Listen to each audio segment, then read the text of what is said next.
ایک بندے نے ایک دفعہ پوچھا جی فرض کا درجہ زیادہ کہ سنت کا؟ فرمانے لگے فرض کا۔ تو کہنے لگے پھر سیدھا منہ دھویا کریں، آپ وضو میں پہلے ہاتھ دھوتے ہیں پھر کلی کرتے ہیں پھر ناک میں پانی ڈالتے، فرض تو منہ دھونا ہے پہلے، ہاتھ دھونا بھی وضو میں سنت ہے، ناک میں پانی ڈالنا بھی سنت ہے، کلی کرنا بھی۔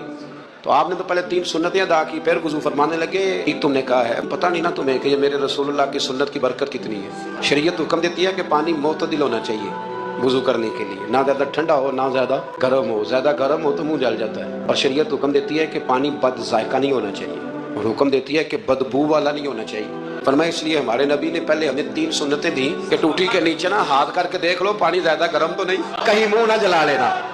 اور پھر ہمارے نبی نے ہمیں سنت دے کے بتایا کہ منہ میں ڈال کے دیکھ لو بد ذائقہ تو نہیں، پھر کہا ناک میں ڈال کے دیکھ لو کہ اس سے بو تو نہیں آتی۔